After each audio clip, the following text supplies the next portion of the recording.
ഇത് നോക്കൂ, ഒരു ദിവസത്തേക്കുള്ള പണി അവർ എത്ര എളുപ്പത്തിലാണ് തീർത്തതെന്ന്. ഇത്രയും വലിയൊരു ഗേറ്റിലെ പെയിന്റ് അടിക്കാൻ മണിക്കൂറുകൾ വേണ്ടിവരും.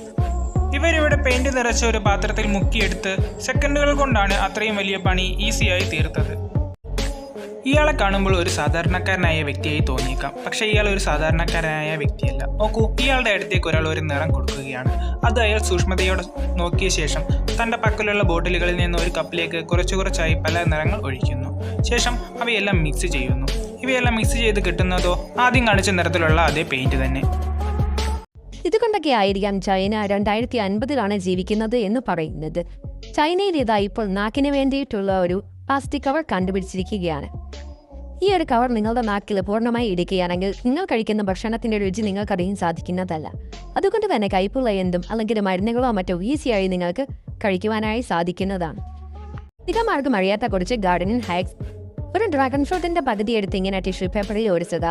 ശേഷം ആ ടിഷ്യൂ പേപ്പർ മടക്കി ചെടിച്ചട്ടിയിലിട്ട് മണ്ണിടുക. അങ്ങനെ നിങ്ങൾക്ക് ആ വിത്ത് മുളപ്പിച്ചെടുക്കുക. നിങ്ങൾക്കൊരു റോസാച്ചെടി പെട്ടെന്ന് വളർത്തിയെടുക്കാൻ വേണ്ടി ഒരു റോസാക്കമ്പ് മുറിച്ച് ഇതേപോലെ ഒരു തെർമോക്കോൾ പീസിൽ ഇറക്കി വെള്ളത്തിൽ വെക്കുകയാണെങ്കിൽ ഇവയൊക്കെ ഈസിയായി വളർന്നു കിട്ടും.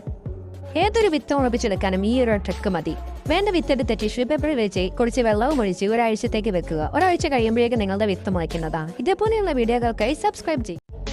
ഇതുകൊണ്ടാണ് എക്സ്പീരിയൻസ് മാറ്റേഴ്സ് എന്ന് പറയുന്നത്. ഇവിടെ ഒരു പുതിയതായി വന്ന ജോലിക്കാരൻ ഒരു കാറിന്റെ ടയർ അതിലേക്ക് ഫിറ്റ് ചെയ്യാൻ വേണ്ടി കുറെ കഷ്ടപ്പെടുന്നു. അയാൾക്ക് സാധിക്കുന്നില്ല. കുറെ തവണ നോക്കിയെങ്കിലും വെയിറ്റ് കാരണം അയാൾക്ക് പൊക്കാൻ സാധിക്കുന്നില്ല. എന്നാൽ അവിടെ എക്സ്പീരിയൻസ് ഉള്ള ഒരാൾ വന്ന് താഴെ കുത്തി അത് ഈസിയായി അത് ഫിറ്റ് ചെയ്യാം. വെറും ഗ്ലാസുകൾ പൊട്ടിച്ചുകൊണ്ട് ലക്ഷങ്ങളാണ് ഈ പയ്യൻ ഓരോ ദിവസവും ഉണ്ടാക്കുന്നത്. ഇതാ നോക്കൂ, പണക്കാരുടെയൊക്കെ വീടുകളിൽ കാണുന്നത് ടൈപ്പിലുള്ള ഡിസൈനുകൾ ഉണ്ടാക്കുന്നതിനാണ് ഈ പയ്യൻ ലക്ഷങ്ങൾ വാങ്ങുന്നത്. തൻ്റെ കഴിവ് ഉപയോഗിച്ച് ഒരു പ്രത്യേക രീതിയിൽ ചില്ലിനിട്ട് അടിച്ചു കഴിയുമ്പോൾ ചില്ല് വളരെ വ്യത്യസ്തമായ രീതിയിൽ വളരെ ഭംഗിയോടെ പൊട്ടുകയും ചെയ്യുന്നു. ഇങ്ങനെ പൊട്ടുന്ന ഡിസൈനുകൾക്കാണ് ഇയാൾ പണം വാങ്ങുന്നത്. എങ്ങനെയുണ്ട്? നിങ്ങളുടെ വീട്ടിലേക്ക് ഇയാളെ നിങ്ങൾ വിളിക്കുമോ? നിങ്ങൾ ചൈനയിൽ പോവുകയാണെങ്കിൽ ഇങ്ങനെയുള്ള വലിയ ബലൂണുകൾ പലയിടങ്ങളിലും കണ്ടേക്കാം. ഇത് എന്താണെന്ന് മനസ്സിലായോ? കെട്ടിടപ്പണിയും മറ്റും നടക്കുന്നിടത്ത് ഇതേപോലെയുള്ള വലിയ ബലൂണുകൾ ഉപയോഗിച്ച് അവർ വായു മലിനീകരണവും ശബ്ദ മലിനീകരണവും കുറയ്ക്കുന്നു. അതുകൊണ്ട് തന്നെ ശബ്ദവും പൊടിയും പുറത്തേക്ക് പോവുകയോ പരിസ്ഥിതിക്ക് ദോഷമാവുകയോ ചുറ്റുമുള്ള ആളുകൾക്ക് അതൊരു ബുദ്ധിമുട്ടാവുകയോ ചെയ്യുന്നില്ല. കൂടാതെ ഈ ബലൂണുകളിൽ പരസ്യങ്ങൾ ചെയ്തുകൊണ്ടും ഇവർ കൂടുതൽ പ്രോഫിറ്റുകൾ ഉണ്ടാക്കുന്നു. ദിവസവും കുളിക്കുന്ന 99% ആളുകൾക്കും ഈ ഒരു ട്രിക്ക് അറിയില്ല. ഇവിടെ നോക്കൂ, ഈ ഒരാൾ ഒരു സോപ്പ് എടുത്തതിന് ശേഷം അതിൻ്റെ നടുവിൽ കുറച്ച് ഭാഗം മുറിച്ച് കളയുന്നു.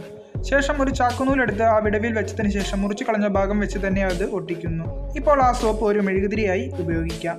ഇങ്ങനെ ഒരു കസേര കണ്ടാൽ അത് പൊക്കി നോക്കാതെ വിടരുത്. കാരണം ഇതൊരു സാധാരണ കസേരയല്ല. പണവും മറ്റും അത്യാവശ്യ സാധനങ്ങളും ഒളിപ്പിച്ചു വെക്കാൻ പറ്റിയ ഒരു കസേരയാണിത്.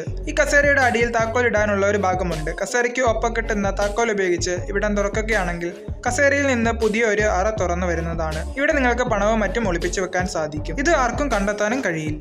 നമ്മളെല്ലാവരും കഴിക്കാറുള്ള പൊരി എങ്ങനെയാണ് ഉണ്ടാക്കുന്നതെന്ന് നിങ്ങൾക്ക് അറിയാമോ? അത് ഇങ്ങനെയാണ്. ആദ്യം കുറച്ച് അരി എടുത്ത ശേഷം അത് ഇങ്ങനെയുള്ള ഒരു അടുപ്പിലിട്ട് ചൂടാക്കിയെടുക്കുന്നു.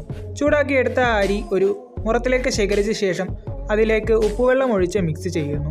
ഇങ്ങനെ മിക്സ് ചെയ്ത അരി മണലിട്ട കുഴിഞ്ഞ അടുപ്പിലേക്ക് ഇട്ട് ചൂടാക്കി അത് പൊരിച്ചെടുക്കുന്നു. ഇപ്പോൾ പൊടി റെഡിയായി. ഒരു കുഴി എടുത്തപ്പോൾ ഇയാൾക്ക് ഒരു പെട്ടി കിട്ടി. ഇങ്ങനെ ഒരു പെട്ടി കേരളത്തിൽ വെച്ചാണ് നിങ്ങൾക്ക് കിട്ടുന്നത് എങ്കിൽ അത് തുറന്നു നോക്കരുത്. കാരണം അതിൽ നിന്ന് നിങ്ങൾക്ക് ലഭിക്കാൻ പോകുന്നത് കോഴിത്തലയോ മന്ത്രിച്ച തകിടോ ആയിരിക്കും.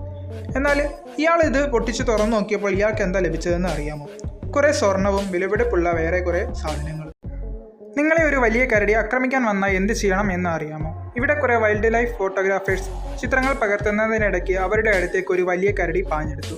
കരടിയെ കണ്ട് അവർ പേടിച്ചോടുന്നതിന് പകരം അവരെന്താണ് ചെയ്തതെന്ന് നോക്കൂ. അവർ പാഞ്ഞെടുത്ത കരടിക്ക് നേരെ വലിയ ശബ്ദം വെച്ചുകൊണ്ട് അതിനെ പേടിപ്പിച്ചോടിപ്പിക്കുകയാണ് ചെയ്തത്. ഇതിനു പകരം ഇവർ പേടിച്ചോടുകയായിരുന്നെങ്കിൽ ഒരു പക്ഷേ കരടി ഇവരെ പിടിച്ചേനും. കാരണം കരടിക്ക് നമ്മളെക്കാൾ വേഗത്തിൽ ഓടാൻ കഴിയും.